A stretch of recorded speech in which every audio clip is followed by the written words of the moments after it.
this is capsicum and the crushed onion and then the tomato we have and the crushed garlic and the boiled pasta. Firstly, adding chopped garlic in the preheated oil. Before the garlic becomes brown, I'm gonna add some corn flour and milk to make a slurry. At that step, we're gonna add all the vegetables we have, all the capsicum, the onions and the tomatoes, and mix well. Let them cook. I'm adding some white vinegar.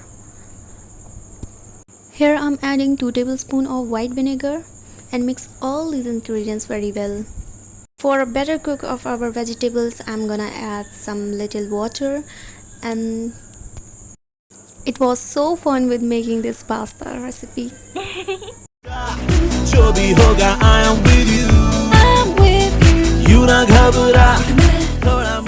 So yeah, my friend chose to make it so spicy, and here we are adding the green chilies and the red chili powder and little bit of turmeric powder. At the same time, add some salt. We just forgot to record. As I said, it's gonna be spicy, so here we are adding the green chili sauce and mix them. So all the veggies cooked very well. So it's time to add pasta.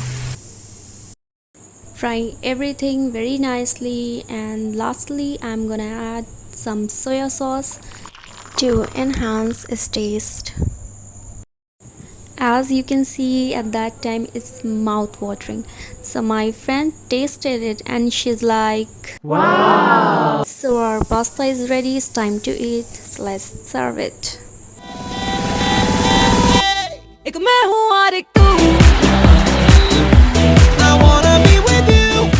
Well, this is the easiest recipe of pasta and my friend made it amazing. The taste was too good. Do try and follow for more.